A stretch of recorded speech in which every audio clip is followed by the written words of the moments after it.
Olympics round up तरतीब पेशकश उबैद ताहिर। वालेकुम रहमतुल्लाहि व बरकातहू। प्रोग्राम स्पोर्ट्स राउंड अप के साथ उबैद ताहिर और तकनीकी माविन जाबिर हुसैन हाजिर खिदमत हैं। हम दोनों का सलाम कबूल कीजिए।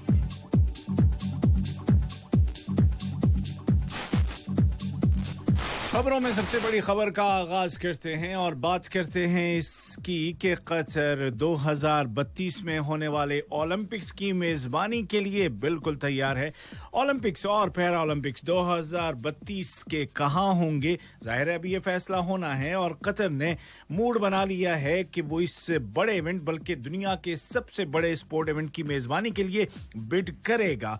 और एक सिलसिले में एक पैगाम बाकायदा भेजा भी जा चुका है इंटरनेशनल ओलंपिक कमेटी को, जिसका हेडक्वार्टर लुज़ान स्विट्जरलैंड में है और पूरे तौर पर अपनी नीयत और अपने इरादे का इजहार कर दिया गया है। और क्यों ना करे, इससे पहले कतर के क्रेडिट पर बहुत सारे बड़े स्पोर्ट इवेंट हैं, जैसे कि 2006 का एशियन गेम्स, 2011 का एशियन फुटबॉल कप, 2015 का हैंडबॉल वर्ल्ड चैंपियनशिप और 2019 की वर्ल्ड एथलेटिक्स चैंपियनशिप। और फिर 2022 कैसे भूलेंगे, 2022 का वर्ल्ड कप फुटबॉल, जो कि पहली बार अरब दुनिया में और मशरिक़ वुस्ता के मुल्कों में, बल्कि शुमाली अफ्रीका के मुल्कों में पहली दफा हो रहा है। इतना सब कुछ जो मुल्क करा सकता है, तो फिर वो 2032 का ओलंपिक्स क्यों नहीं करवा सकता।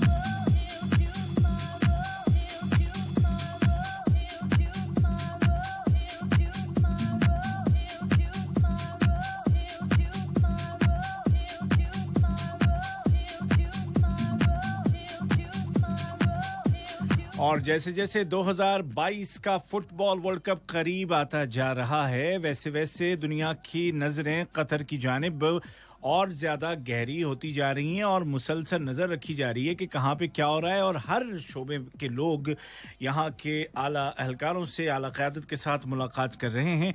और जो मुंतज़मा कमेटी है 2022 की, ऑर्गेनाइजिंग कमेटी जो है supreme committee for delivery and legacy, उसके जो चेयरमैन, उसके जो जनरल सेक्रेटरी हैं मोहतरम हसन अज़वादी साहब, उनसे बहुत सारे लोग मिल रहे हैं, जिनमें के अक़वाम मुत्तहिदा के सेक्रेटरी जनरल के मुआविन बराए माहौलियाती उमूर जनाब सेल्विन हर्थ ने कुछ दिन पहले मुलाकात की थी। और उस मुलाकात में उन तमाम मौज़ूआत पर बात की गई थी जिनका ताल्लुक माहौलियात से है और जिनका ताल्लुक वर्ल्ड कप फुटबॉल 2022 से है। इसी सिलसिले में यहाँ कतर में अमेरिका की कायम मकाम सफ़ीर मोहतरमा ग्रेटा सी होल्स ने भी मुलाकात की है जनाब हसन अज़वादी के साथ। और 2022 के फुटबॉल वर्ल्ड कप के अलावा आइंदा साल कतर अमेरिका कल्चर ईयर भी है, तो इस सिलसिले में भी सुप्रीम कमेटी का क्या किरदार हो सकता है और किस तरह से इस फुटबॉल टूर्नामेंट को प्रमोट किया जा सकता है, कल्चर वाइज इन तमाम उमूर पर बातचीत की गई।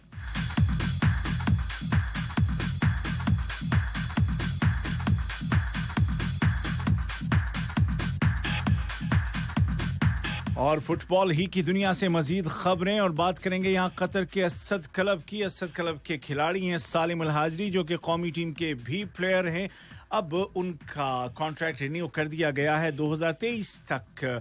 एक ज़बरदस्त खिलाड़ी हैं सालिम अल हाजरी और उनका किरदार महसूस किया जाता है कौमी टीम में भी और असद की टीम में भी। और इस कॉन्ट्रैक्ट के रिन्यूअल के बाद उन्होंने अपनी खुशी का इजहार किया और कहा कि इतने बड़े फुटबॉल क्लब में 2023 तक खेलना एक यकीनन खुशी और फख्र की बात है और मैं इस क्लब के लिए अपनी तमाम तर सलाहियतें बरूए कार लाता रहूंगा।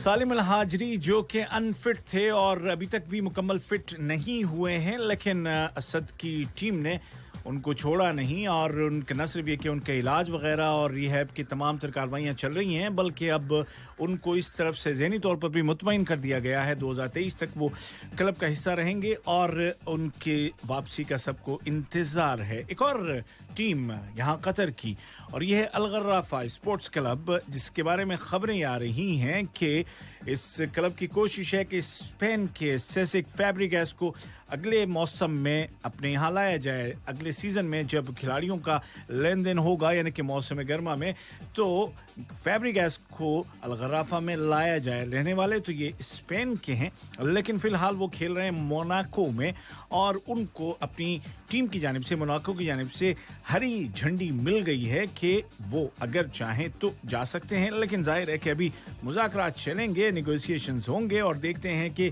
कितने मिलियन में बिल आखिर पहुंचेंगे फैब्रिगास गर्राफा की टीम में।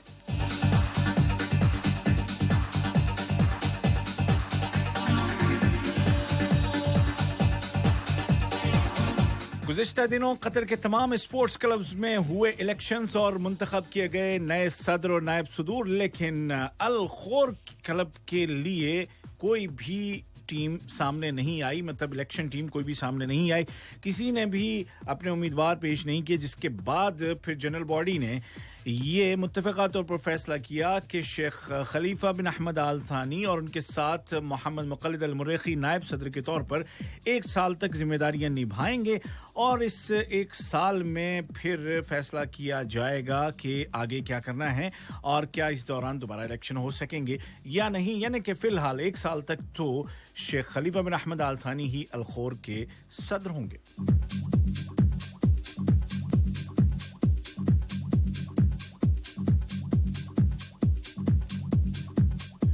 और फुटबॉल की दुनिया से ही कुछ नताइज, कुछ मैचेस और उनके रिजल्ट्स बात करेंगे इटालियन फुटबॉल लीग के, जिसके 37वें हफ्ते के एक मुकाबले में कल एटलांटा ने पार्मा को हराया 1 के मुकाबले 2 गोल से, जबकि इंटर मिलान ने शिकस्त दी नेपोली को 2-0 से। आज इटालियन फुटबॉल लीग में जो मैचेस होने हैं 37वें हफ्ते के, उनमें लात्सियो का मुकाबला क्रोएशिया के साथ अब से कुछ देर के बाद, और उदिनेज़े खेलेगा लेची के खिलाफ, हेलास वेरोना का मुकाबला एस्पाल के साथ, सेमेडोरिया खेल रहा है मिलान के खिलाफ, सेसोलो का मुकाबला जिन्वे के साथ, फ्योरेंटीना खेल रहा है बोलोनिया के साथ, टोरिनो रोमा का सामना कर रहा है और जुवेंटुस का सामना है कैलियरी से।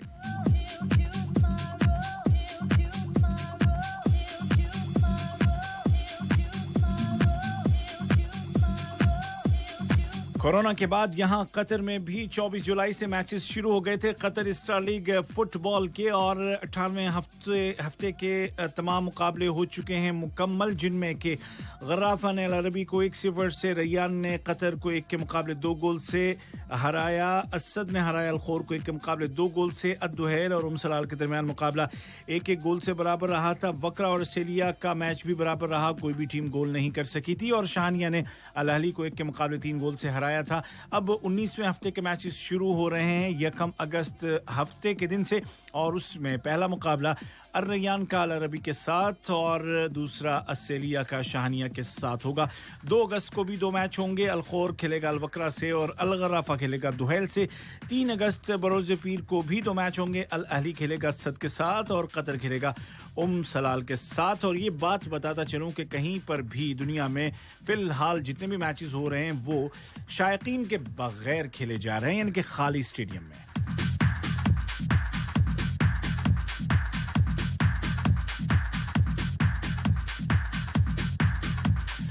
और बास्केटबॉल के कतरी एसोसिएशन ने ऐलान किया है कि सर्बिया के कोच म्योदराक बेरिसिटिश को मुंतखब कर लिया गया है और वो अब नेक्स्ट सीजन से कतर की बास्केटबॉल की क़यादत करेंगे, कोचिंग करेंगे। वो जगह ले रहे हैं साइप्रस के बानियातोस की, के जिनकी क़यादत, जिनकी कोचिंग में टीम ने अच्छे नताइज नहीं दिए।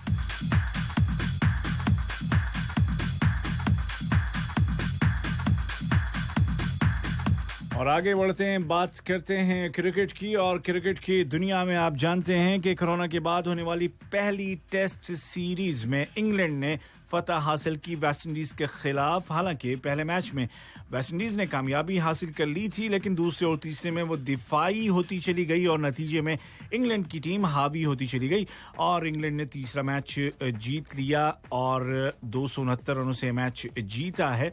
और इस मैच में खास तौर पर स्टुअर्ट ब्रॉड का किरदार रहा, जिन्होंने के 10 विकेटें ली, टीम को फतह से हमकिनार किया और रिकॉर्ड भी बनाया, यानी कि 500 टेस्ट विकेटें भी उन्होंने इस मैच के दौरान मुकम्मल की। पहली पारी में इंग्लैंड ने खेलते हुए बनाए थे 369 रन, जिसके जवाब में वेस्ट इंडीज की टीम सिर्फ 197 रन ही बना सकी और इंग्लैंड ने फिर दूसरी पारी में 226 रन बना करके 2 विकेटों पर डिक्लेयर कर दिया था अपनी इनिंग्स को। और इस दूसरी पारी में इंग्लैंड की जानिब से 90 रन बनाकर ओपनर बर्न्स रहे टॉप स्कोरर, लेकिन अपनी सेंचुरी वो नहीं मुकम्मल कर सके और इसीलिए ये टीम जो कि इंतज़ार कर रही थी उनकी सेंचुरी का, जब मुकम्मल होती नज़र ना आई तो खेल को कर दिया गया ख़त्म। और यूं जो टारगेट मिला था वेस्ट इंडीज़ को चौथी पारी के लिए वो अच्छा खासा था और उस टारगेट से बहुत दूर सिर्फ 129 रन बनाकर ही टीम सिमट गई और इस तरह से 269 रनों की करारी शिकस्त हुई वेस्ट इंडीज़ को। प्लेयर ऑफ द मैच रहे स्टुअर्ट ब्रॉड और प्लेयर ऑफ द सीरीज भी उनको ही मुंतखब किया गया।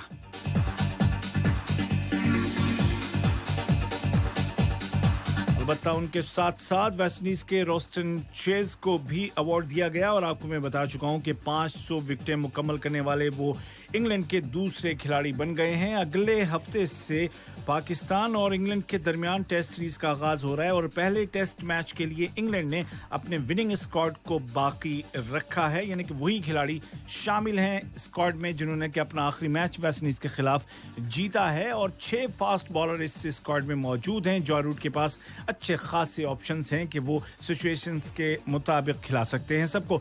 स्पोर्ट्स राउंड अप से उबैद ताहिर और तकनीकी माविन जाबिर हुसैन को इजाजत दीजिए। फिट रहिए, हिट रहिए, अल्लाह हाफिज। ज़मीन दोहा और उसके निवाही इलाकों में राउंड अप तरतीब पेशकश